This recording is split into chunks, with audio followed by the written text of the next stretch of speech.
വർഷം സ്റ്റാർട്ട് ചെയ്ത മുതൽ നമുക്കുള്ള ഒരു കൺഫ്യൂഷൻ ആയിരുന്നു ഈ വർഷം ഓണം എക്സാമും ക്രിസ്മസ് എക്സാമും ഉണ്ടാവോ ഇല്ലേ എന്നുള്ളത്. യെസ്, അതിലൊരു തീരുമാനം നമുക്ക് ഇന്ന് ആക്കണം. കാരണം നമ്മൾ കുറെ ഇങ്ങനെ അങ്ങനെയുള്ള ഒരുപാട് വീഡിയോസ് നമ്മൾ കാണുന്നുണ്ട് അല്ലേ.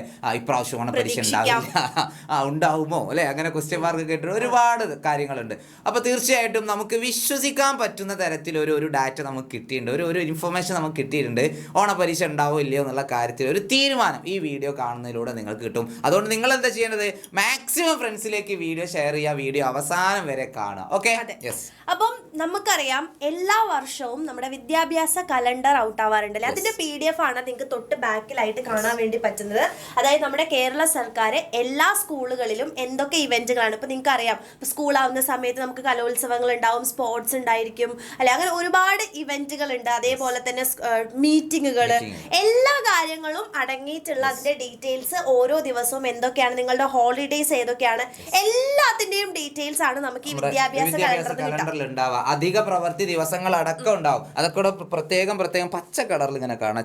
ചില മാസങ്ങളിലേക്ക് പോയി കഴിഞ്ഞാലേ എവിടെ യെസ് ദാ കണ്ടില്ലേ, 26-ാം തീയതി, ഇത് ഏതാ മാസം, ജൂലൈ അല്ലേ? ജൂലൈ 26-ാം തീയതി UP ഹൈസ്കൂൾ പ്രവൃത്തി ദിനം എന്നൊക്കെ കൊടുത്തത്. അങ്ങനെ എല്ലാ കാര്യങ്ങളും ഉൾപ്പെടുത്തിക്കൊണ്ടുള്ള ഒരു കലണ്ടറാണ്, വിശ്വസിക്കാൻ പറ്റുന്ന കലണ്ടറാണ്, ഗവൺമെന്റ് പുറത്തുവിടുന്ന കലണ്ടറാണ്. അതിൽ നമുക്ക് ഒന്ന് സൂക്ഷ്മമായി നിരീക്ഷിച്ചപ്പോൾ ചില കാര്യങ്ങൾ കാണുകയുണ്ടായി. അത് നിങ്ങളെ എല്ലാവരെയും അറിയിക്കുക എന്ന് പറയുന്നത് നമ്മുടെ ഉത്തരവാദിത്തമാണ്. തീർച്ചയായിട്ടും. അപ്പൊ നിങ്ങളൊക്കെ ആകാംക്ഷയിലായിരിക്കും, നേരത്തെ പഠിച്ചു തുടങ്ങണോന്നുള്ള ചിന്തിക്കുന്ന കുട്ടികൾ വരെ ഉണ്ടാവും അല്ലെ. അപ്പൊ എന്തായാലും എക്സാം ഒന്നും ഇല്ലല്ലോ, റിലാക്സ് ആയിട്ട് ഇരിക്കാലോ, അങ്ങനെ കരുതുന്ന കുട്ടികളുണ്ടാവും. അപ്പൊ നമുക്ക് എന്ത് ചെയ്യാം, ഓണപരീക്ഷ സാധാരണഗതിയിൽ നടക്കുന്ന ആ മാസത്തിലേക്ക് ഒന്ന് പോയി നോക്കാം. ഓഗസ്റ്റിലാണ് നമ്മുടെ എക്സാംസ് സാധാരണയായിട്ട് നടക്കാറ്. ഇതാണ് നമ്മളുടെ വിദ്യാഭ്യാസ കലണ്ടറിലെ ഓഗസ്റ്റിന്റെ കലണ്ടർ ആണ് നിങ്ങൾക്ക് കാണാൻ പറ്റുന്നത്. അപ്പൊ നിങ്ങൾ ഇങ്ങനെ താഴോട്ടേക്ക് പോയി കഴിഞ്ഞാൽ ഓരോ ലീവുകൾ ഇപ്പോ നോക്കിക്കേ, സ്വാതന്ത്ര്യ ദിനം, അതേപോലെ തന്നെ നിങ്ങളുടെ പ്രവൃത്തി ദിവസം ഒക്കെ കാണാൻ പറ്റും. അതിന്റെ താഴെയായിട്ട് നിങ്ങൾക്ക് ഡീറ്റെയിൽഡ് ആയിട്ട് കുറെ കാര്യങ്ങൾ ഇവിടെ എഴുതി വെച്ചിട്ടുണ്ട്. ചിലപ്പോൾ നിങ്ങൾക്ക് ഇപ്പൊ അതിൽ കാണുന്നുണ്ടാവില്ല, പക്ഷേ നമ്മളൊന്നിങ്ങനെ സൂം ചെയ്ത് നോക്കുകയാണെങ്കിൽ ഇവിടെ സെക്കൻഡറിന്റെ താഴത്ത് 20 എന്ന് പറഞ്ഞിട്ട് എന്ത് തന്നിട്ടുണ്ട്, ഒന്നാം പാദവാർഷിക പരീക്ഷയുടെ ആരംഭം, അതായത് 20-ാം തീയതി ഓഗസ്റ്റ് 20-ന് നിങ്ങളുടെ ഫസ്റ്റ് ടേം എക്സാം, അതായത് ഓണം എക്സാം ഉണ്ടായിരിക്കും എന്ന് തന്നെയാണ് കാണുന്നത്. അതേപോലെ തന്നെയാണ് ഹയർ സെക്കൻഡറിയുടെ ഭാഗത്തും ഒന്നാം പാദവാർഷിക പരീക്ഷ 18 തൊട്ട് 29-ാം തീയതി വരെ ഉണ്ടെന്ന് തന്നെയാണ് പറയുന്നത്. അപ്പൊ ഈ സെക്കൻഡറി ഹയർ സെക്കൻഡറി എന്ന് പറയുമ്പോൾ 8 മുതൽ +2 വരെയാണ്. അപ്പോൾ ചെറിയൊരു കൺഫ്യൂഷൻ നമ്മുടെ UPയിലും LPയിലും പഠിക്കുന്നവർക്ക് ഉണ്ടാവും.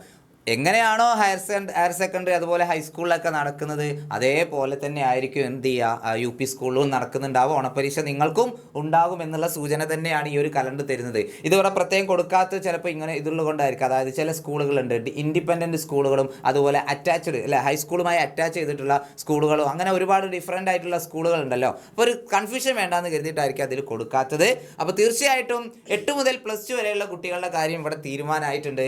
അതുപോലെ തന്നെ നമുക്ക് UPയിലും എക്സ്പെക്ട് ചെയ്യാം. ഇനി നോക്കുകയാണെങ്കിൽ നമുക്ക് ഡിസംബറിലേക്കാണ് പോകേണ്ടത്. ക്രിസ്മസ് പരീക്ഷ ഉള്ളപ്പോൾ പിന്നെ നമുക്ക് നമ്മുടെ സാന്റാക്ലോസിനെ പിണക്കാൻ പറ്റുമോ? അതെ, സ്വാഭാവികമായിട്ടും ഓണം എക്സാം ഉണ്ടെങ്കിൽ ക്രിസ്മസ് എക്സാം ഇല്ലാതിരിക്കില്ല. ഇനി വേണമെങ്കിൽ നിങ്ങൾ ഒന്ന് ജസ്റ്റ് നോക്കിയാൽ ഡിസംബറിന്റെ കലണ്ടറിലേക്ക് ഡിസംബർ കലണ്ടറിന്റെ താഴോട്ടേക്ക് പോകുകയാണെങ്കിലും നമുക്കൊന്ന് സൂം ചെയ്ത് നോക്കിക്കഴിഞ്ഞാൽ ഡിസംബർ 11 മുതൽ 18 വരെ നിങ്ങൾക്ക് 2-ാം പാദവാർഷിക പരീക്ഷ അഥവാ ക്രിസ്മസ് എക്സാം ഉണ്ട് എന്ന് തന്നെയാണ് പറയുന്നത്. ഇത് അത്യാവശ്യം വിശ്വസിക്കാൻ പറ്റുന്ന ഒരു സോഴ്സ് തന്നെയാണ്. അപ്പം ഒരുപാട് പേര് വിചാരിച്ചിട്ടുണ്ടാവും, അയ്യോ ഓണ പരീക്ഷയില്ല, ക്രിസ്മസ് പരീക്ഷയില്ല എന്നൊക്കെ നിങ്ങൾ വിചാരിച്ചിട്ടുണ്ടെങ്കിൽ അതെല്ലാം മാറ്റിവെച്ച് പഠിച്ചു തുടങ്ങണം അല്ലേ. അപ്പൊ തീർച്ചയായിട്ടും നിങ്ങൾക്കിനി വളരെ കുറച്ച് ദിവസം മാത്രമേ ഉള്ളൂ ഓണ പരീക്ഷയ്ക്ക് അല്ലേ. നമ്മൾ നേരത്തെ കണ്ടതുപോലെയാണെങ്കിൽ ആഗസ്റ്റ് ലാസ്റ്റ് വീക്കിൽ എക്സാം നടക്കും. ഇപ്പോൾ ജൂലൈ സ്റ്റാർട്ട് ചെയ്തു, ഇപ്പോൾ 4-ാം തീയതി 5-ാം തീയതി അല്ലേ, അല്ല 5-ാം തീയതി ഈ ഒരു വീഡിയോ ചെയ്യുന്ന സമയത്ത്. അപ്പോൾ തീർച്ചയായിട്ടും ഒരു മാസം അല്ലെങ്കിൽ ഒരു 1.5 മാസം മാത്രമേ നമുക്ക് ബാക്കിയുള്ളൂ. ഒരുപാട് ചാപ്റ്റേഴ്സ് നമുക്ക് പഠിച്ചു തീർക്കാനുണ്ട്.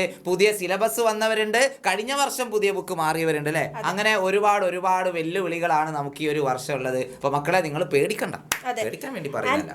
നിങ്ങൾ പ്രത്യേകം മനസ്സിലാക്കുക, ഇപ്പോൾ ഒരുപാട് ബാച്ചുകളൊക്കെ നമ്മളിപ്പോൾ സ്റ്റാർട്ട് ചെയ്ത് കുട്ടികളൊക്കെ നന്നായിട്ട് പഠിച്ചു പോകുന്നുണ്ട്.